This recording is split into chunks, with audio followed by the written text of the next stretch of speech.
I don't have to tell you things are bad. Everybody knows things are bad. It's a depression. Everybody's out of work or scared of losing their job. The dollar buys a nickel's worth. Banks are going bust. Shopkeepers keep a gun under the counter. Punks are running wild in the street. There's nobody anywhere who seems to know what to do, and there's no end to it. And now, live from Canton, Ohio. You want answers. I want the truth. You can't handle the truth. It's the Schiffer Report. Obama is a radical communist, and I think it's becoming clear. That's what I told people in Illinois, and now everybody realizes it's true. The man is an abomination. He is someone who has actually advocated infanticide. With your host, Paul Schiffer. I will be proud to lead you wonderful guys into battle anytime, anywhere. Opposing socialism. Sound crazy someplace else. We're all stocked up here. Exposing radical Islam and all of the enemies of America. Stand by for action. Thanks for tuning in to the Schiffer Report tonight. I'm your host, Paul Schiffer, and throughout the broadcast, I'll be joined by my friend Jim Berger. On tonight's broadcast, we're going to get back into the book interview mode.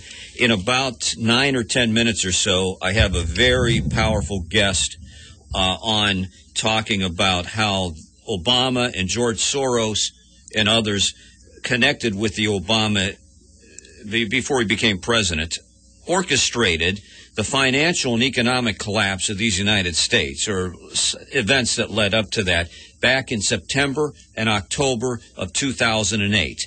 And you hear, even last night, Obama referencing in the debate that somehow Bush was still responsible, and the Republicans' coziness with Wall Street, the Republicans allowing Fannie Mae and Freddie Mac, the government-sponsored entities that gave cheap loans out to people who couldn't pay them, that was basically largely instrumental in the financial collapse. Well, folks, all of that is false. And my guest tonight, William Bean, who's an expert on this subject, has a book that came out a year ago, and he put it out there again about a month or two ago. I saw him speak at a Tea Party group in Wadsworth 3 months ago for 2 hours. Powerful information here tonight that you're not going to hear anywhere else. And I'm talking about his book, Masters of Audacity and Deceit. Masters of Audacity and Deceit, the subtitle, Connecting the Dots of Washington, D.C. Corruption. William Bean is going to be with us here in a few minutes, talking about how Obama, with his billionaire friend George Soros, one of the wealthiest men in the world, along with Tim Geithner, who is now Obama's Treasury Secretary, but back then, in 2008, he was the head of the Federal Reserve Board in New York City, the main branch of the Federal Reserve himself. And then there was a Trojan horse in all of this, Jim, Henry Paulson, who was Bush's Secretary of the Treasury, who did a disservice not only to President Bush, but to the Republican Party and to the nation as a whole, because Henry Paulson was part of this conspiracy. Bush's Secretary of Treasury. He was a Democrat, a supporter of Planned Parenthood and abortion, a supporter of radical liberal environmentalism. He was a Trojan horse within the Bush administration, and he worked things out. The weekend of September 12th, you'll find out what happened, how he, along with Tim Geithner, Obama's future Secretary of the Treasury, and George Soros's people, the guy that runs Goldman Sachs, all of these Wall Street people, they're connected heavily with the Democratic Party. So every time you hear the Republicans being linked to Wall Street, it's an outright lie. And we're going to go into that in a really hard-hitting way tonight. The phone line here, Jim, can you give me that card there to your right? The phone number here for people to call in tonight after we get our guest on is 330-492-6881. That's 330-492-6881. We want audience participation tonight. If you have any questions or comments, if you find what William Bean is saying tonight hard to believe, he's got all the proof here. I'm convinced of it. And the Democratic Party is nothing but lies and distortion, deception. They'll do anything to further their agenda, and that's what they did in the fall of 2008 to get their socialist buddy Barack Obama into the White House. They manipulated the economy. They helped crash the economy. To me, I think all these people should be in a federal prison now for doing this to the American people. Well, it's interesting, Paul, that you'd bring up the name of that book. It was called Masters of Deceit. Is that what you called it? Mm-hmm. Well, J. Edgar Hoover, which he's been, by the liberals, he's been crushed, but he wrote a book called Masters of Deception. And I'm thinking that the liberals will attack that book the same way they attacked J. Edgar Hoover. William Bean makes mention of a couple times in this book of J. Edgar Hoover and what he was trying to do in that book, exposing communism. The communist threat is still real. It's a very real threat. This book starts out with a quote from Norman Thomas, who is the leader of the Socialist Party in America in the mid-1900s. Listen to this because it's appropriate to this discussion tonight. But in this book, William Bean quotes Norman Thomas, who said decades ago, "The American people will never knowingly adopt socialism, but under the name of liberalism, they will adopt every fragment of the socialist program until one day America will be a socialist nation without ever knowing how it happened." And that's exactly... Helped out by PC, political correctness. Absolutely. Now, a guest will be on here. We're going to give him a call in about 2 minutes, and we'll try to keep him on most of the broadcast. Remember, the phone lines are open, 330-492-6881. Very good debate last night. I watched it. I was very pleasantly surprised at how well Romney did. He was never my favorite Republican in the race. At different times, I supported Gingrich and or Santorum and a couple others. Romney did a phenomenal job last night. Finally, somebody had the guts to just pound away at this president. Mm-hmm. And surprisingly, Obama didn't come back with any rebuttals, really. He just looked very angry. And I think if you look closely at Obama's face last night, Jim, you saw his true colors when Romney was pointing out the truth of his policies, how they're destroying this country and how we're losing jobs. If you noticed, Obama constantly looked down at his podium. He never once looked at Romney when he was accusing him of the numerous things he did, and he had this anger, the look that could kill on his face. Yeah, he looked like he was looking at the moderator to help him out on many occasions, and there was no help for him. He was lost in a sea of his own deception. Well, I hope this continues. It's about time somebody had the guts to stand up to this lying president, this socialist, this person who should have never even made it to state Senate or U.S. Senate, let alone the presidency. And we need to see more of this. I hope that Paul Ryan, the vice presidential nominee, really rips into Biden next week, and then we have 2 more debates. Folks, we're at a crossroads in this country, and if this president is reelected, we're in big trouble. And one of the things that Romney pointed out last night was this debt ceiling bill that unfortunately the Republicans went along with. Obama pushed it through. It's their little backdoor way to trigger massive defense cuts, and Romney won't go along with it if he's elected president, he said last night. But this debt ceiling deal endangers our national security. I have a report here from Trevor Loudon from his website, trevorloudon.com or newzeal.com you can go to. Also, he's the blogger and researcher in New Zealand who talks about how the military spending cuts that have already been triggered here, they start in a few months. If Obama's not elected, we're going to lose some of our Navy carrier strike groups. They'll disappear. A large part of the U.S. missile defense program will have to be scaled back, exposing millions of Americans unnecessarily to nuclear attack. Our overseas bases will have to be shut down, and our military is going to be cut basically in half. We're going to lose any ability to pump out new nuclear submarines, stealth helicopters, or bombers. And if the American people, Jim, think, well, that's all right because China and Russia are no longer a threat, they're mistaken. They're to this day. We'll have to quake before Iran every time they threaten to shut off the Straits of Hormuz, where our oil comes from. Absolutely. We're going to be powerless. Yeah. So in an Obama presidency, if he gets reelected, it's going to severely not just wreck this economy, but destroy our national security and our military defenses. And, of course, hopefully Romney will go into detail about that in one of the next two debates when they focus on military and defense issues, foreign policy issues. You're listening to the Schiffer Report. I'm your host, Paul Schiffer, joined by Jim Berger tonight. Feel free to give us a call anytime, 330-492-6881. I have a couple things to promote tonight. One of them, we'll try to hit this real hard, real quick here. Our guest is on the line. William Bean's waiting to be put on the air here.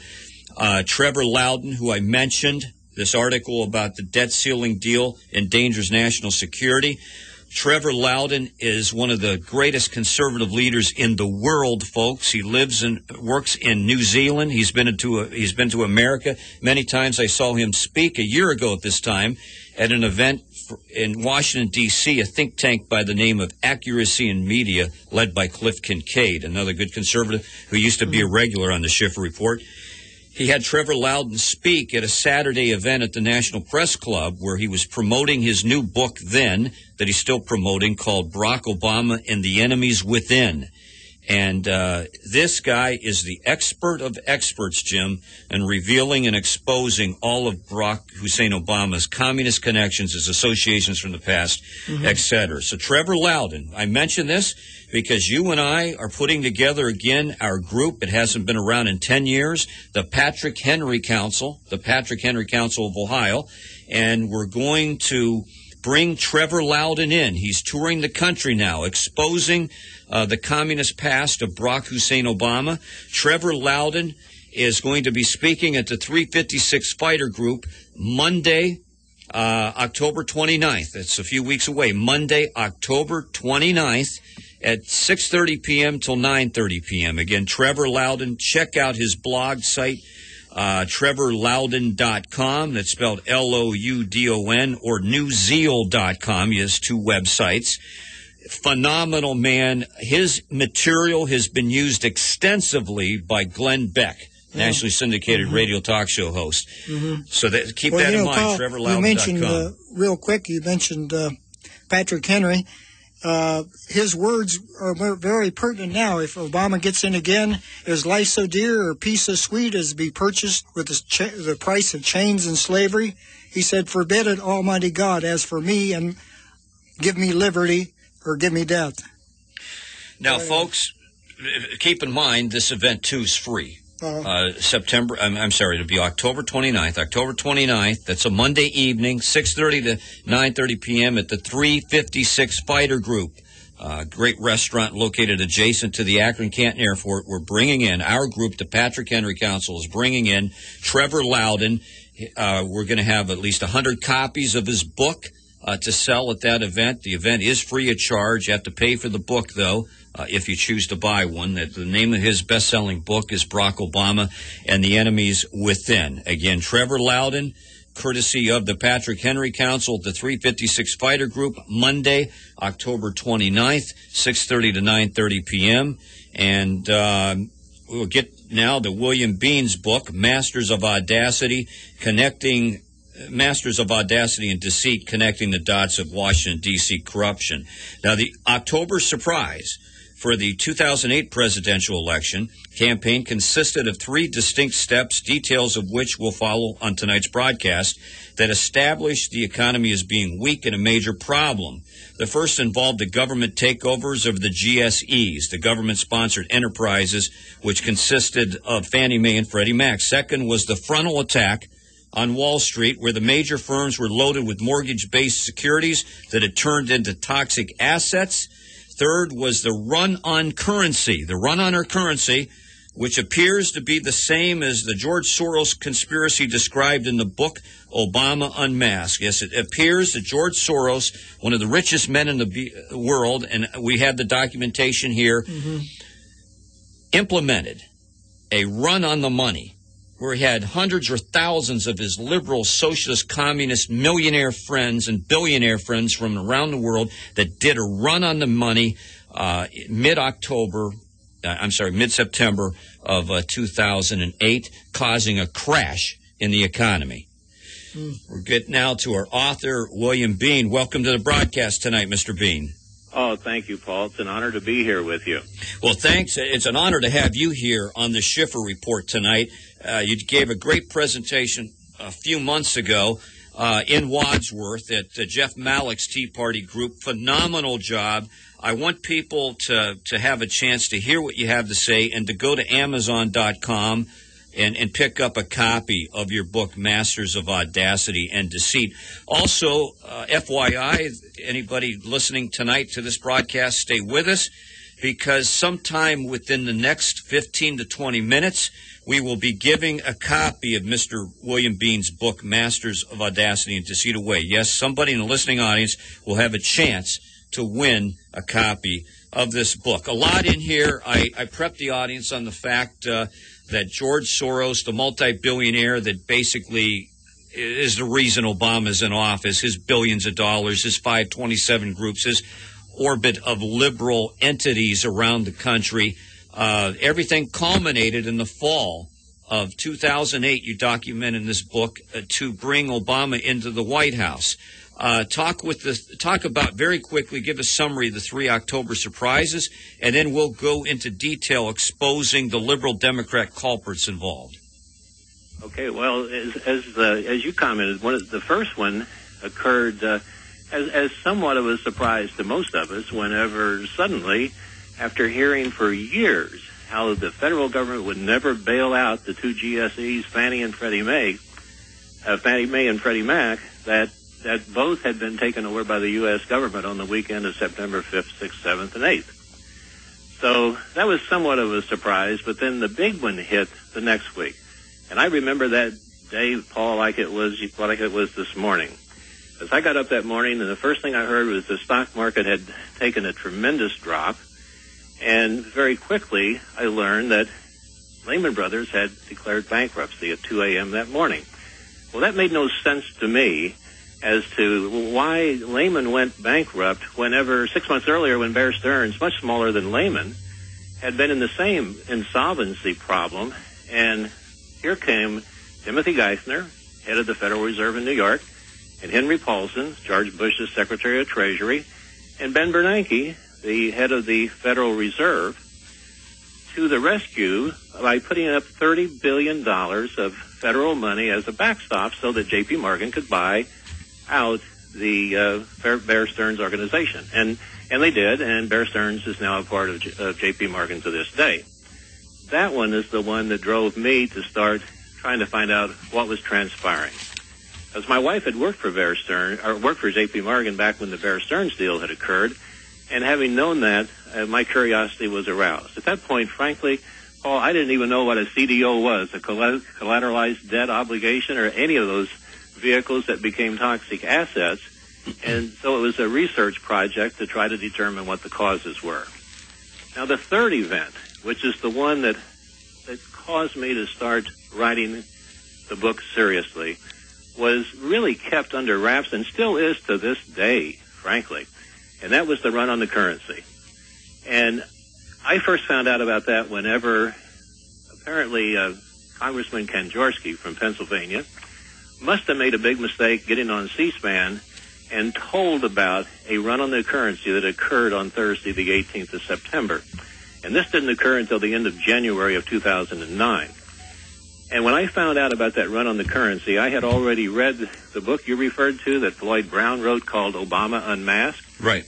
Where he described an insider of Soros talking to him about Soros's working for maybe 10 years or so on an October surprise that could swing an election.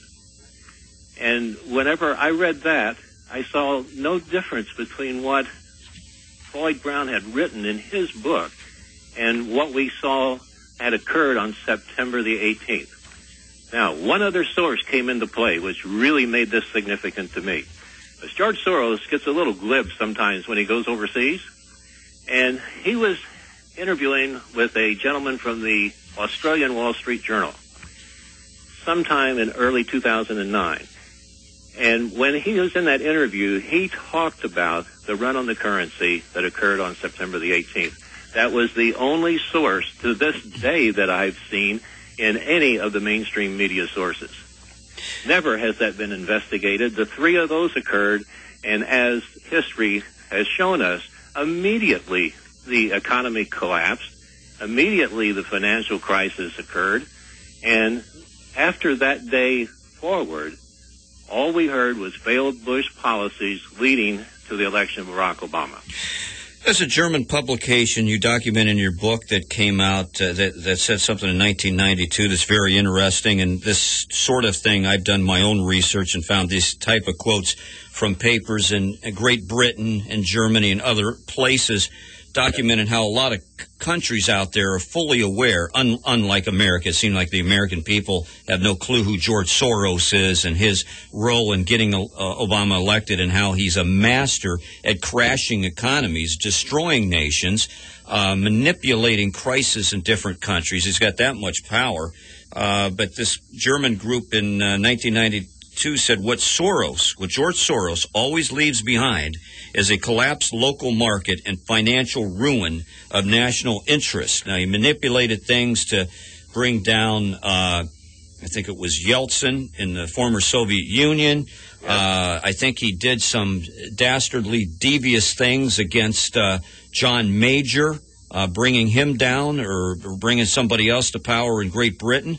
And he always wanted to do something that big, that terrible to the United States. He had his eyes sight on a U.S. Senator by the name of Barack Hussein Obama and decided to get him into office. Let's talk about the run on the money. This sounds preposterous, but can you quote, I can't find it here in your book. I thought I had marked it, but the congressman you referred to, Kaczorski, that revealed this plan. Can you read a couple of those significant paragraphs? Because people need to hear this. This is basically the central issue, I think, that got Obama elected to the presidency of the United States. Yes, I do too. Well, I can pretty well quote what he said. The first thing that he said after he commented about the run on the currency, he said that had the run on the currency continued throughout the day of September 18th, that within 12 hours, he said, quote unquote, the United States financial markets and structure would have been destroyed. He also went on to say that had it continued for 24 hours, that the entire world financial structure would have been destroyed. And the only way it was stopped, according to Kaczorski, was through intervention on the part of both the Federal Reserve and the Treasury to put up guarantees to stop people from continuing to panic and continue the run on currency that would have reached those eventualities. But that was exactly what Kaczorski said in his C-SPAN video. Now, the excellent book, Obama Unmasked, that came out a few years ago, exposing a lot of Obama's terrible background and everything, speculates, right before this actually happened, they speculated in their book, Obama Unmasked, Floyd Brown and his Mr. Trexler, who helped him with the book, exactly what took place. They envisioned a scenario. They had heard from one of their contacts, somebody who was in the orbit of the whole billionaire Soros network or nexus globally, that one of his cronies admitted to these authors that something like that could possibly happen in the fall to help pave the way for Obama's election. It reads like something out of some far-fetched James Bond movie or something. It sure does, and yet from every view that we have of both what Soros said in Floyd Brown's book and what we know happened, they were identical. They were the same. So to not conclude that Soros had something to do with that would take a little bit of a stretch of imagination, frankly. You're listening to the Schiffer Report. My guest tonight on tonight's episode of the Schiffer Report is William Bean. Pick up a copy of his new book that we're talking about tonight, Masters of Audacity and Deceit, Connecting the Dots of Washington, D.C. Corruption. My friend Jim Berger's in the studio with us tonight. The phone lines are open. If you have a question, give us a call, 330-492-6881. That's 330-492-6881. And in about, we're going to go to a commercial break in about 7 or 8 minutes. When we come back from that break, I'll give the numbers out again, and then we'll give somebody a chance, in the list, whoever's listening to the show tonight, to win a copy that you will mail to them an autograph, a copy of your book, Masters of Audacity and Deceit. We don't have much time to go into everything tonight. You got at least a good half hour here, somewhere around a half hour before we end this interview. But there's a lot of culprits here. And what I find, it angers me. I don't even think it's humorous. I think that Romney, watching the debate last night, he seemed to indicate a few times about when he mentioned about the GSEs, and he didn't go into full detail, but it appeared to me that Romney understands some of what we're talking about tonight, and I was very impressed at how he was very aggressive and assertive, almost Ronald Reagan-like, which was unusual for him, against Obama. And he basically put the fault of a lot of the collapse on the doorstep of Obama. Can you comment before we go any further, any relevant comment that may tie into your book concerning last night's debate? Yes, it seemed exactly the same way to me. Whenever that one exchange took place, I remember saying to my wife, I said, he's right on the verge. Romney is right on the verge of being able to talk about the GSEs and what the Democrat Party and even what Obama's involvement himself has been with the deregulation of mortgage lending standards. And frankly, I had the perspective when watching that had Obama pushed that just a little further, that it would have opened the door where Romney could have very easily gone into some of the activities that Obama and the Democrat Party were responsible for, which, frankly, Paul, was my biggest surprise when I did my research before going into the book, because I had, frankly, bought into the fact that the Republicans and Wall Street were probably the cause. And yet when we get into that in detail, we find out that it was really the Democrats who did the deregulating in the legislative body, and also Obama with his affiliations with Acorn, particularly taking Citibank to court over their redlining back in 1995, and with his affiliations with Acorn in other respects as well.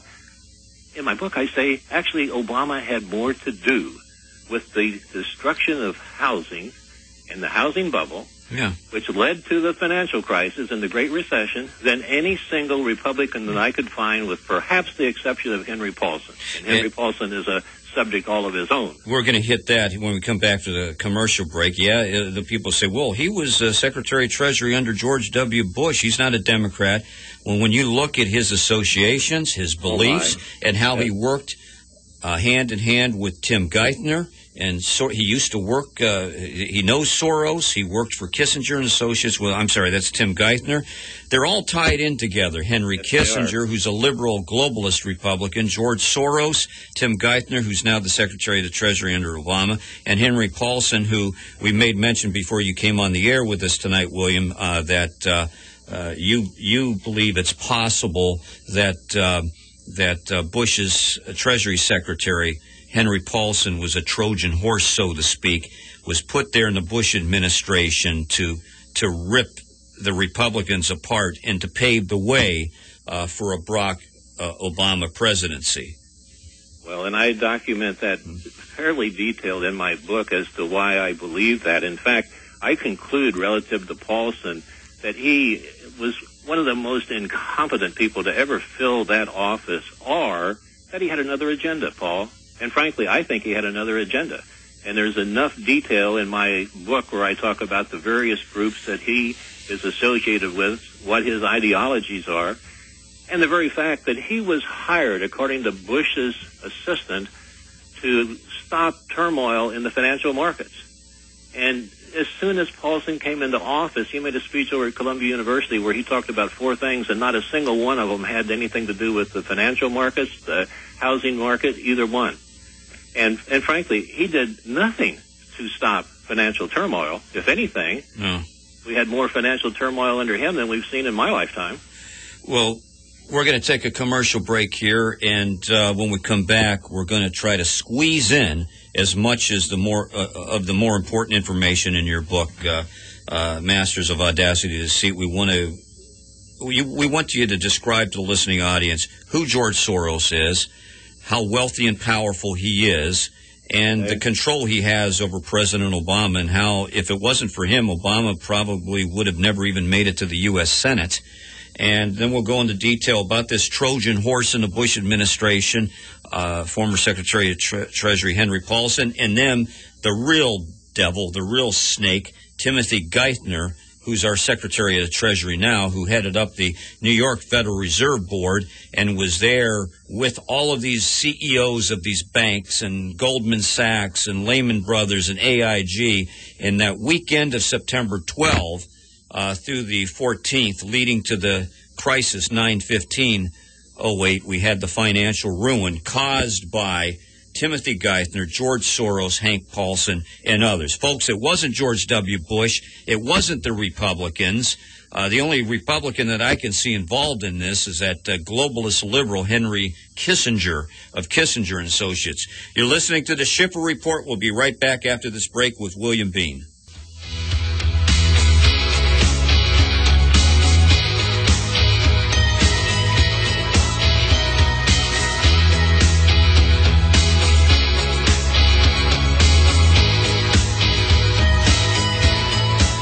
Back, everybody. This is the Schiffer Report. I'm your host, Paul Schiffer, and we still have with us William Bean, author of Masters of Audacity and Deceit, connecting the dots of Washington corruption.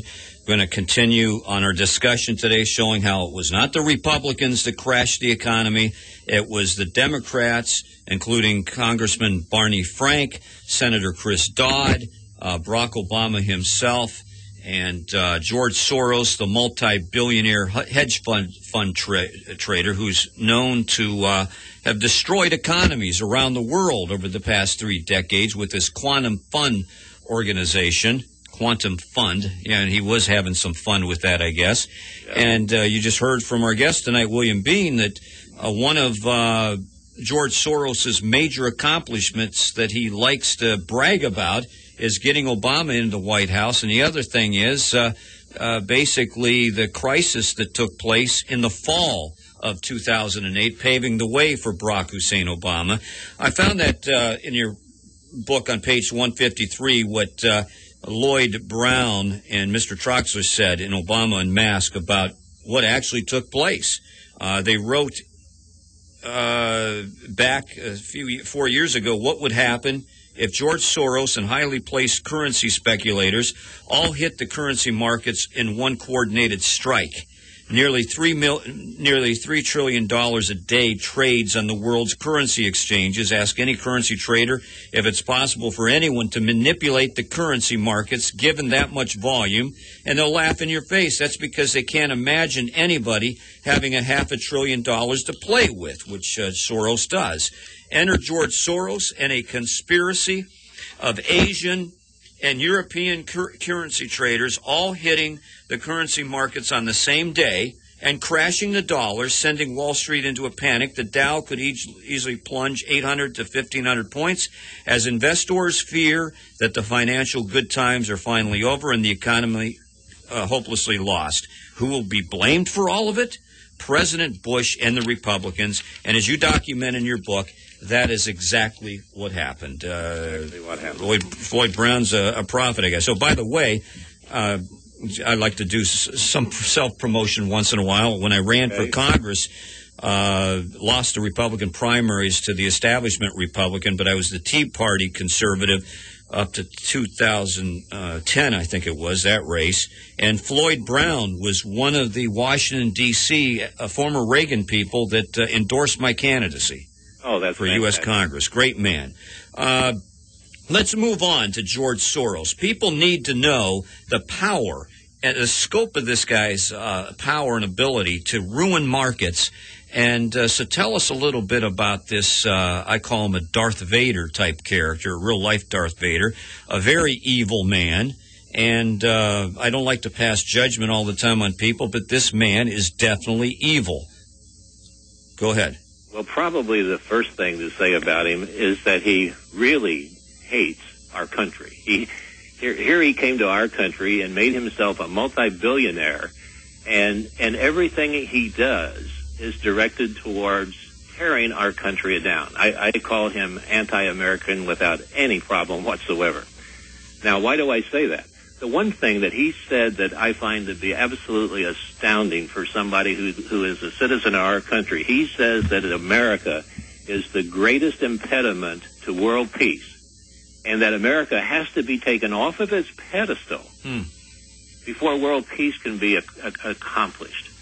And when you look at what's been going on with Barack Obama for the last 4 years, it looks to me like they're doing a pretty good job of trying to knock us off our pedestal, militarily, foreign relations, economically, oil, energy, environment, right down the line.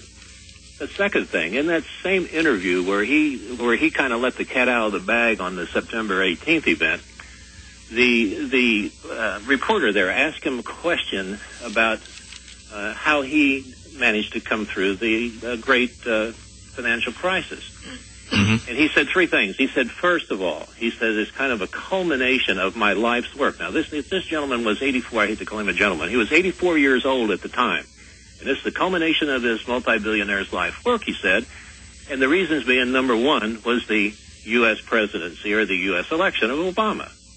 Number two, and this is very telling, he said his number two item in the culmination of his life's work was the financial crisis. The same financial crisis that left literally thousands and thousands of Americans fearing for their financial welfare and well-being, and still are to this day, frankly. And this man is saying that that is one of the two culminating factors of his life's work. And he claims that he made $1.1 billion on the financial crisis. So he should be in prison. The guy that you're talking about. He should be in prison. This is the guy that made sure Obama got elected president. This man, I can talk about Bernie Madoff or some of these other people that were rightfully put in prison for their financial crimes. This guy is a Gordon Gekko on steroids.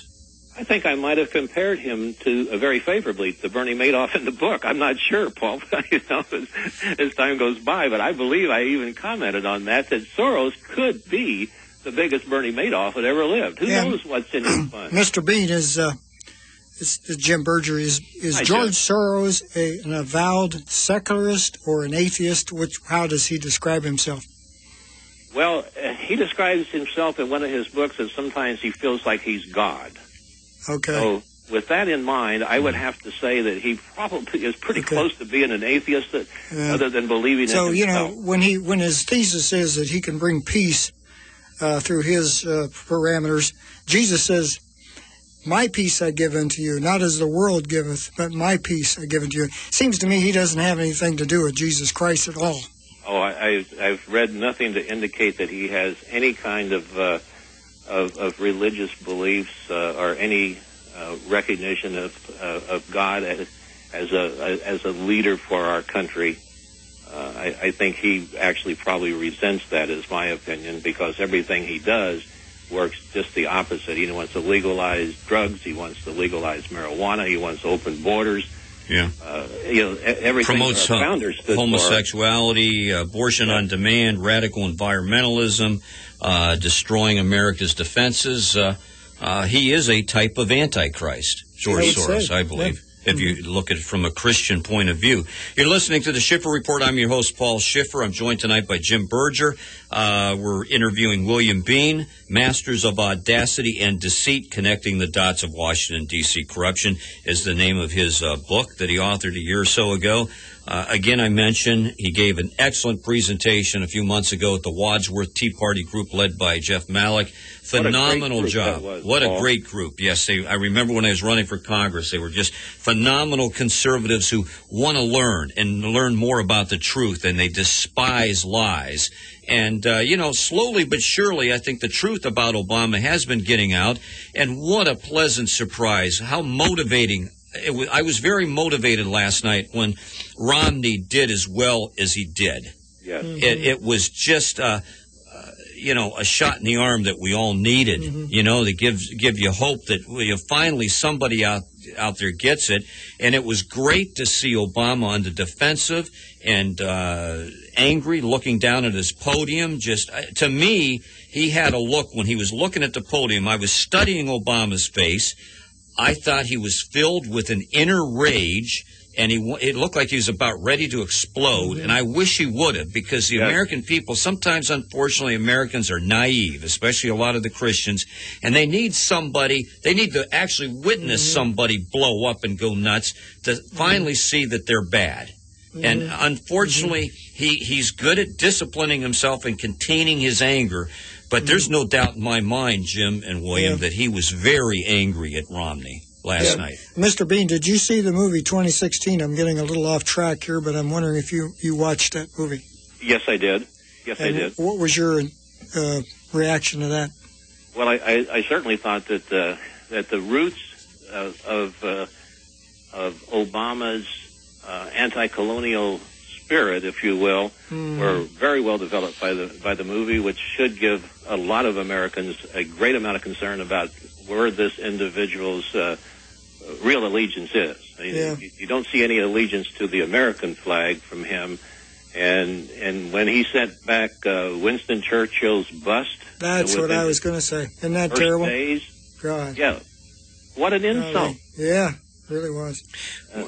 And basically an insult to every one of us who had somebody in World War II to save this world from a dictatorship that would have destroyed us. Yeah, really.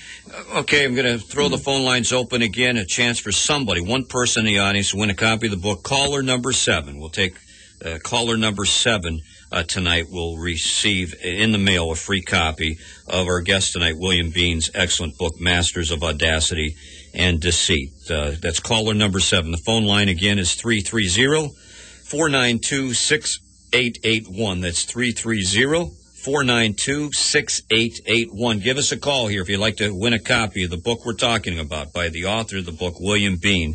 Caller number 7, 330-492-6881. Again, 330-492-6881. As we're waiting for the calls to come in, tell us a little bit more now about Timothy Geithner, his role in the economic crash back in 2008, and his background, his associations with Henry Kissinger, Kissinger and Associates, his association with George Soros, and your speculation here on how he ended up being Treasury Secretary.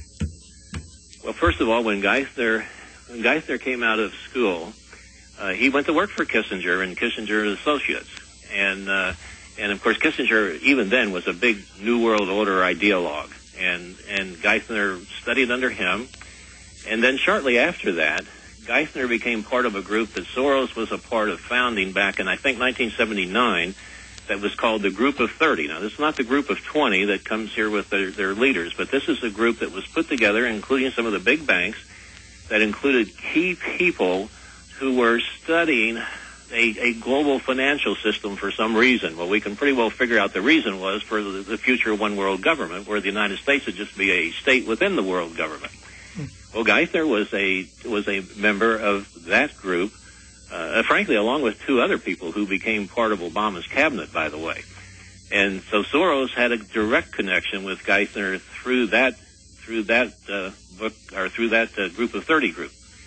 Now, at the same time, and this is really interesting to me, and this may have come from Trevor Loudon, I'm not sure, because he did a lot of good work on this type of thing, that Geithner's father, named Peter Geithner, was head of the Ford Foundation, a liberal group up in Detroit. And at the time that he was the head of the Ford Foundation, Geithner's mother was an activist within the Ford Foundation over in Indonesia. So there was a relationship there as well between potentially the Geithner family and the Obama family going back for years. Interesting. Yes, interesting. Real quick here, let me interject. We do have a winner.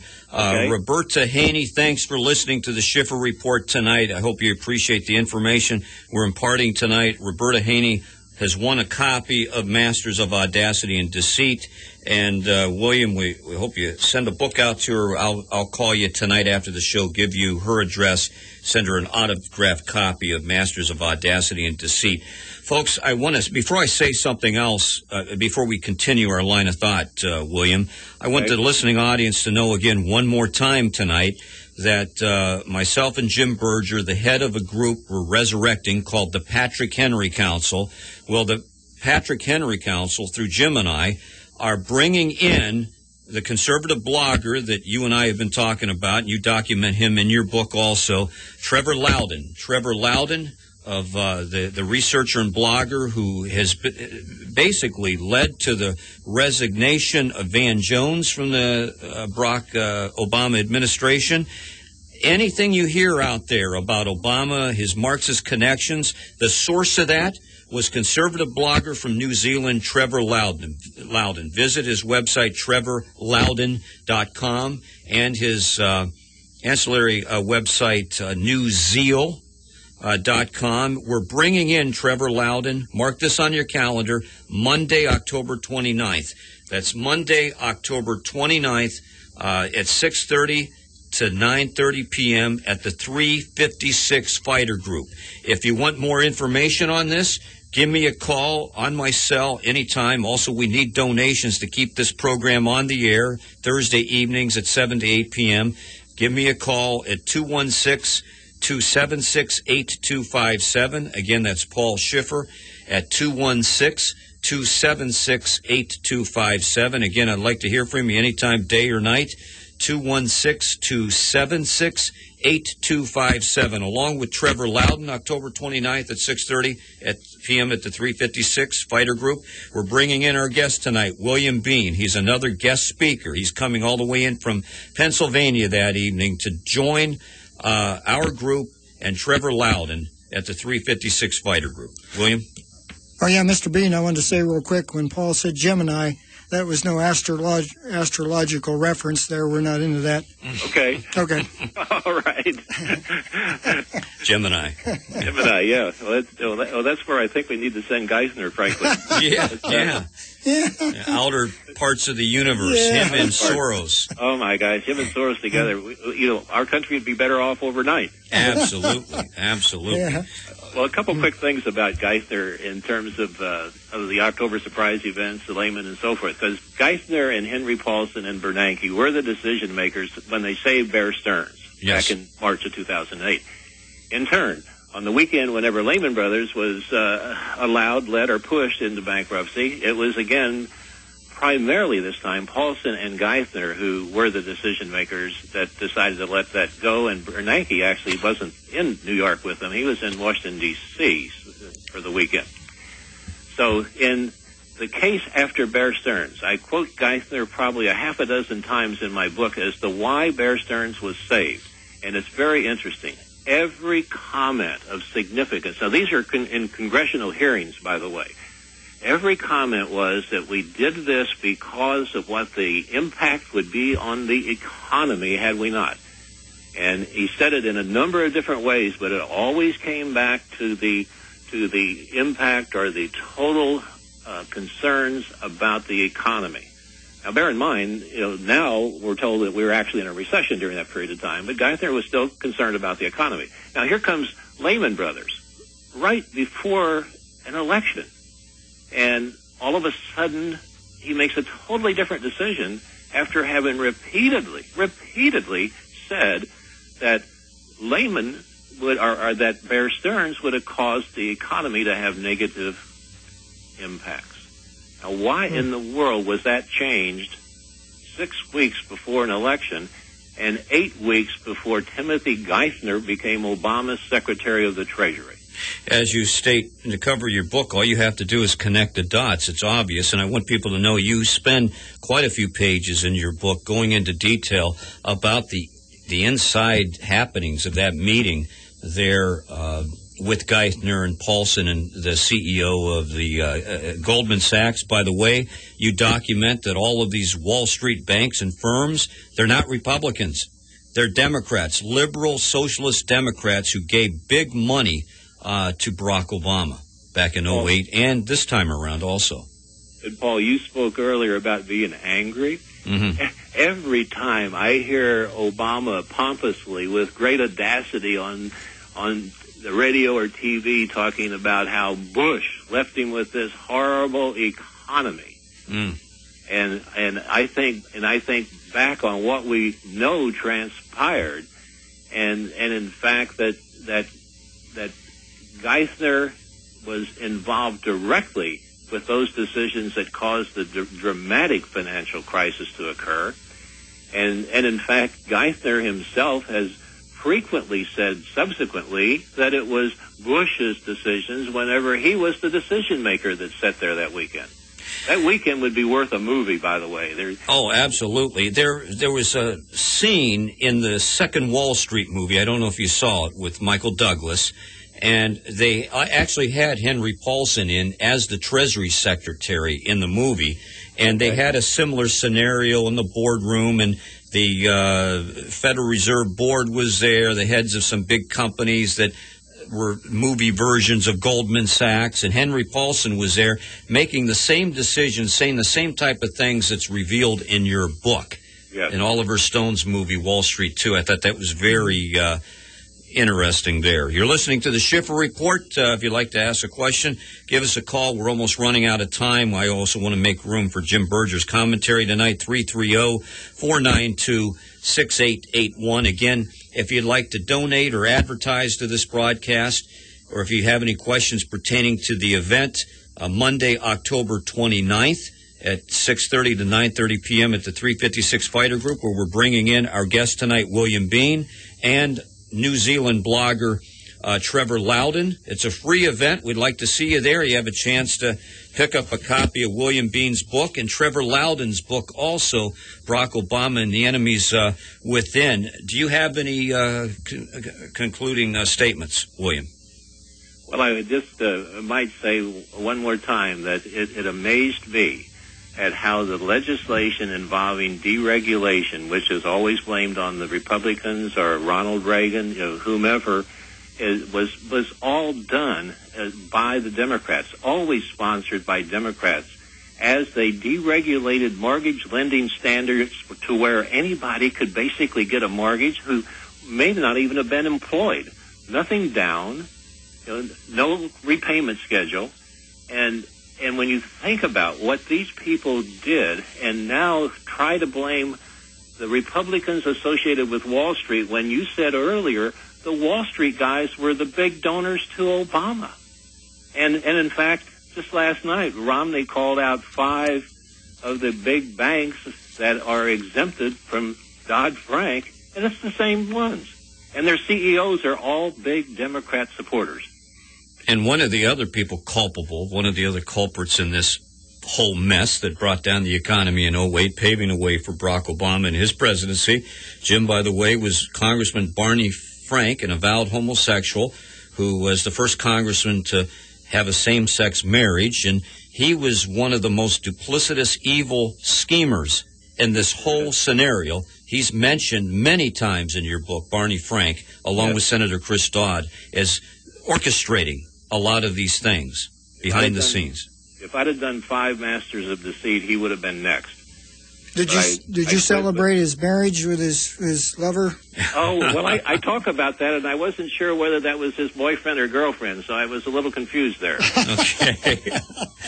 Well, at any rate, William, we'll be praying for you. Everybody, the Christians listening to this Christian station tonight, listening to this interview, more than anything, obviously, we need prayer for this country. Pray for William Bean tonight, for his safety, for his peace, as he goes around doing the patriotic duty of revealing evil. Okay, as Christians, as it says in Ephesians, we're supposed to expose evil amongst, not just proclaim the gospel, but expose evil. And that's what William Bean, a true American patriot, has been doing. William, thanks for your book. Looking forward to seeing you Monday, October 29th at the 356 Fighter Group, along with Trevor Loudon. I know you'll enjoy meeting Trevor also. Oh, it sounds very exciting. I can't wait. Thank you very much. God bless you, sir. God bless you as well. Thank you. Okay, again, if you'd like to get a hold of me, my cell phone number, feel free to call any time or day or night if you have any questions pertaining to the event, the Patrick Henry Council event with Trevor Loudon and William Bean at the 356 Fighter Group, October 29th. Or if you'd like to donate or advertise, give me a call at 216-276-8257. That's 216 216-276-8257. Jim, before you read your commentary, give out your cell phone number real quick, or your whatever number you want, pertaining to your wood business. Tree service, trimming and removing trees. Yeah, it's 330-936-5080. That's 330-936-5080. And we appreciate your business. If you give a job, Jim Berger him and his son Josh do a great job cutting down trees. Their tree service, trimming shrubs, splitting wood, etc. Give him a call. It would help out my cause too for the show, because I work for Jim and his son once in a while. Go ahead. Yeah, I'm kind of split between the IAA principle and the Lincoln, unlike Obama, abhorred nation's worst sin. I think we'll do this one. Can there be any greatness among men who allow the death of the innocent and seek to deprive ears to hear and souls to comprehend? President Obama's recent remarks, this is some time ago, about stem cell research bolsters my belief that his following old Abe's inaugural footsteps, juxtaposed with Obama's behind-the-curtain, still unfolding stance on human life, gives him no more the stature of a Lincoln than walking the Via Dolorosa makes a man the savior.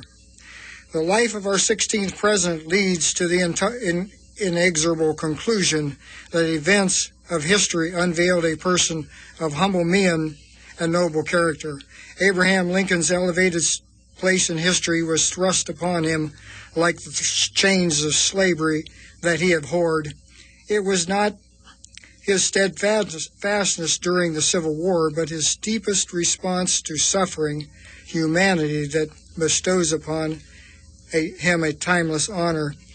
He would search for a valid reason to pardon a young deserter scheduled for execution. He referred to slavery as a great sin and expressed the thought that the war itself was a manifestation of God's retribution for the toleration of slavery. I have to interject, Paul. What's he going to do with the toleration of abortion? His writings reveal a soul riven with sorrow for those who bore the burden of war and the manacles of human bondage. Lincoln said, "It therefore behooves us then to humble ourselves before the offended power, to confess our national sins and to pray for clemency and forgiveness." Currently, it seems apparent that some presidents and a host of liberals do not discern or remotely comprehend our nation's most grievous sin. In Lincoln's day, it was slavery. Today is the repeated and deliberate desecration of human life.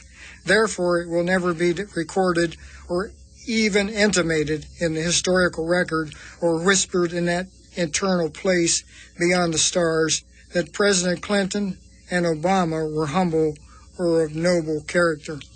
Thanks. Very good, Jim. And real quick also, if you noticed, I don't know if it was every channel, but when I watched the debate on Fox News and then jumping between that and CNN to get the liberals' reaction last night, the debate between Romney and Obama, they had the sneak preview, a 5-minute or more preview of Steven Spielberg's new movie that comes out in a few weeks, Lincoln. It's epic. They showed the trailer for the new movie Lincoln. And Obama just loves to compare himself with Lincoln. He mentioned last night in the debates, he called up Lincoln, hearkened up Lincoln as something that he is somehow akin to. He is no closer to Lincoln than the devil is to Jesus Christ. Absolutely. Well, thanks for listening to the Schiffer Report. This show, the Schiffer Report, will be back next Thursday evening from 7 to 8 p.m., Lord willing. That's next Thursday at 7 to 8 p.m. I'll be back with another guest of another best-selling conservative book. Maybe it'll be Trevor Loudon. Thanks for tuning in. Remember to give me a call anytime at 216-276-8257. Or if you have any tree service you need done, please get a hold of my friend Jim Berger at 330-936-5080. God bless everybody out there listening, and I wish everybody out there the peace that surpasses all understanding if you're going through any troubles or hardships. Thank you for listening. Be kind to one another and expose the truth about Obama. God bless you. You've been listening to the Schiffer Report with your host, Paul Schiffer. We'd love to hear from you. Our email address is schifferreport@hotmail.com. Again, that's schifferreport@hotmail.com. If you would like to have Paul come and speak to your group or organization, contact us for complete details. Again, our email address is schifferreport@hotmail.com. This program has been sponsored by the Schiffer Report of Canton, Ohio.